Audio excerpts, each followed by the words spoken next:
ବାପା ଏଇ ଘରେ ବସ ଲେଖନ୍ତି ବହୁତ କିଛି ତାଙ୍କ ମନରେ ବହୁତ କିଛି ଜିନିଷ ଅଛି କିଛି ଆଜି ରହିଗଲା ସେ ତାର ପୂର୍ଣ୍ଣଚ୍ଛେଦ ପଡ଼ିଯାଇଛି କିନ୍ତୁ ଆଶା ବିଶ୍ୱାସ ହେଇ ବାପା ଆସିବେ ଏଇଠି ବସିବେ ଏଇଠି ଲେଖିବେ ଭଗବାନଙ୍କ ଭରସା ଭଗବାନଙ୍କୁ ଆମେ ଏତିକି ଡାକୁଛୁ ବାପା ଫେରି ଆସନ୍ତୁ ଏଇଠି ବସନ୍ତୁ ଏଇଠି ଲେଖନ୍ତୁ ଏହି ପରିବାରକୁ ଫେରେ ଘଣ୍ଟ ଘୋଡେଇକି ରଖିଥାନ୍ତି ଏତିକି ଭଲ ପାଆନ୍ତି ତାଙ୍କର ସେଇଥିରେ ମାନେ ମୁଁ କହିବା ଭିତରେ ସେ ଆମେ ତ ମାନେ ଭଗବାନ ତ ପ୍ରଥମ ଭଗବାନ ଆମେ ଆଜି ଚଳନ୍ତି ଭଗବାନ ହିସାବରେ ତାଙ୍କୁ ପାଇଥିଲୁ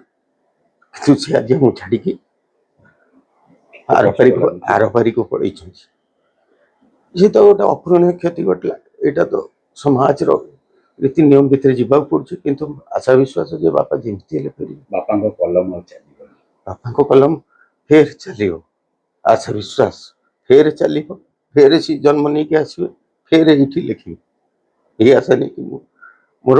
ଗଭୀର ବିଶ୍ୱାସ ଅଛି ଏଇ ଫ୍ୟାମିଲିରେ ସେ ଫେରେ ଆସିବେ କୋଉ ଜନ୍ମ ନେଇକି ଆସିବେ ଫଟୋକୁ ପୋଛି ଦଉଥିଲେ ଆଖିରେ ମଧ୍ୟ ଲୁହ ଆସିଥିଲା ଆଉ ନାହାନ୍ତି ବାପା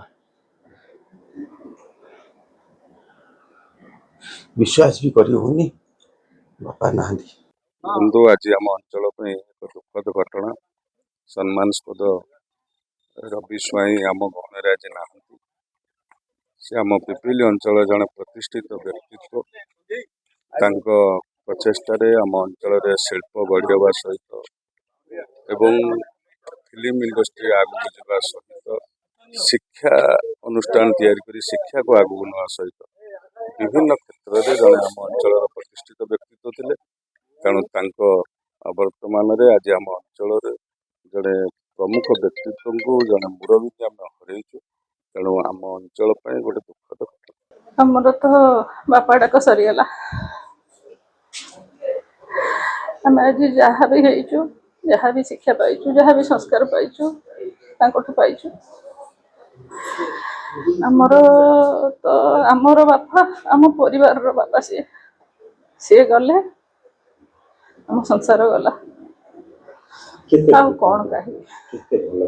ତାଙ୍କ ଭଲ ପାଇବାଟା ସେ ଦେଖେଇ ପାରନ୍ତିନି ତାଙ୍କ ଭଲ ପାଇବାଟା ସେ ଦେଖେଇ ପାରନ୍ତିନି ଆଉ ବାପାଙ୍କ ଭଲ ପାଇବାଟା ଆମେ କେମିତି ଡେସ୍କ୍ରାଇବ୍ କରିବୁ ସେଇଟା କହିହେବନି ଆଉ ତାଙ୍କ ସ୍ଥାନ ତ କେହି ପୂରଣ କରିପାରିବେନି ବାପା ଫିଲ୍ମ ପ୍ରଯୋଜନା କରୁଥିଲେ ବାପା ସାମାଜିକ କ୍ଷେତ୍ରରେ କାର୍ଯ୍ୟ କରୁଥିଲେ ବାପା ଜଣେ ଶିଳ୍ପପତି ବାପା ଅନେକ ଅଧିକାରୀ ଥିଲେ ବାପା ଡାକୁଛନ୍ତି ସିଏ ରବି ସ୍ୱାଇଁ ଗୋଟେ ନାଁ ନୁହଁ ସିଏ ଗୋଟେ ବ୍ରାଣ୍ଡ ମଣିଷକୁ ନାଁ କମେଇବାକୁ ଯୁଗ ଲାଗିଯାଏ ସେ ମାଟିର ମଣିଷ ଆଉ ତାଙ୍କୁ ତ ସାରା ଓଡ଼ିଶା ସାରା ଜଗତ ଜାଣିଛି ଆମର ସେ ବାପା ବାପା ହେଇକି ଆସନ୍ତୁ ଆମ ସେୟା ହିଁ ଚାହିଁବ ଆଉ କ'ଣ ଚାହିଁବ ରବି ମଉସା ଆଉ ମୋ ବାପା ଦି ଜଣ ସାଙ୍ଗ ସେ ମୋ ନିଜ ମଉସା ମୋ ବୋଉର ଭଉଣୀ ବି ତାଙ୍କୁ ବାହା ହେଇଛନ୍ତି ପ୍ରଥମ ଜନ୍ମି ଯେବେଠୁ ମଉସା ଆରମ୍ଭ କରିଥିଲେ ସିନେମା ଲାଇନରେ ଯୋଉଟା ଆପଣଙ୍କର ଜୋରଜାର ମୁଲକଦାର କି ବସ ଖୁସିଲେ ଉଦଣ୍ଡି ସୀତା ମଞ୍ଜୁରୀ ଭିତରେ ସାରି ସବୁ ସିନେମା ଗୁଡ଼ାକ ବାପା ତାଙ୍କ ସାଙ୍ଗରେ ରହୁଥିଲେ ଦି ଜଣ ସାଙ୍ଗ ଆଉ ସେଇ ସିନେମା ଲାଇନ୍ରୁ ହିଁ ବୋଧହୁଏ ମୋର ସେଇଠୁ ଆରମ୍ଭ ହେଇଥିଲା ସେ ଯେଉଁ ୱିକନେସ୍ଟା ଆଜି ସକାଳୁ ଶୁଣିଲି ଜାଣିଥିଲି ଯଦିଓ ମଉସା ଦେହ ଖରାପ ଅଛି ହସ୍ପିଟାଲାଇଜ୍ ହେଇଛନ୍ତି ସକାଳୁ ଶୁଣିକିରି ଏବେ ଆସିଲି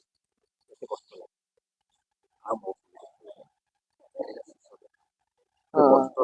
ଦେଖନ୍ତି ଯେତେବେଳେ ଏକଦମ ଛୋଟ ଥିଲି 4th 5th କ୍ଲାସ୍ ପଢ଼ୁଥିଲି ସେବେଠୁ ଦେଖିଛି ଗେଲା କରନ୍ତି କୋଳରେ ବସାନ୍ତି ସେବେ ବାପାଙ୍କର ସାଙ୍ଗ ଆଉ ମୋ ନିଜ ମଉସା ବି ହେବେ ରିଲେସନ୍ରେ କ'ଣ କହିବି ଆଉ ଭଗବାନ ତାଙ୍କ ଆତ୍ମାକୁ ଶାନ୍ତିରେ ରଖନ୍ତୁ ସିଏ ତାଙ୍କ ସୋଲଟା ପିସ୍ ପାଉ ଜୟ ଜଗନ୍ନାଥ ତ 25 ତାରିଖରେ ହସ୍ପିଟାଲରେ ଆଡ଼ମିସନ୍ ହୋଇଥିଲେ। ଡିସେମ୍ବର ମାସରେ ତାଙ୍କର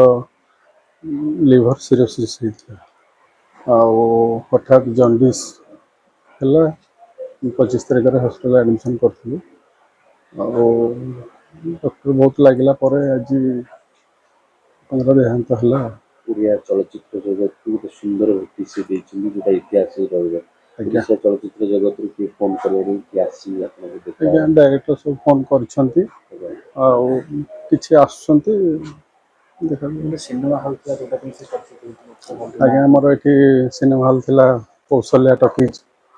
ଆଉ କାଳକ୍ରମେ ସିନେମା ତ ସବୁ ଚାହିଦା କମିବାରୁ ସେଟାକୁ ଆମେ କଲେଜ କରିଦେଇଛୁ। ITI କଲେଜ କ୍ଷେତ୍ରମୋହନ ITI କଲେଜରେ ସେଇଟା କରିଦେଇଛୁ। ଆଉ ଆମର ତ 4ଟା ସିନେମା ଥିଲା ଯେଉଁଟାକି ଜୋରଜାର ମୁଲକ୍ତାର, କିଏ ହେବ ଶୁଆ ପୋଷିଲେ, ଅଞ୍ଜୁରୀ ଭିତରେ ସାରି, ଉଦଣ୍ଡି ସୀତା 4ଟା ସିନେମାର ବାପା ପ୍ରଡ୍ୟୁସର ଥିଲେ। କଳାକାର ସବୁ ଫୋନ୍ କରିଛନ୍ତି କି ଆପଣଙ୍କୁ? ହଁ କରିଛନ୍ତି। ଉଦଣ୍ଡି ସୀତାରେ ଯେ ଶିଶୁ କଳାକାର ବର୍ତ୍ତମାନ ସଂଗ୍ରାମ ରେଡ଼ିଓ ଚକୋଲେଟ୍ରେ ଅଛନ୍ତି, ସିଏ କଲ୍ କରିଥିଲେ। ଆଉ ଫିଲ୍ମ ଡାଇରେକ୍ଟର ସଞ୍ଜୟ ନାୟକ ସିଏ ଫୋନ୍ କରିଥିଲେ। ଏମିତି ଫୋନ୍ କରୁଛନ୍ତି ଆଉ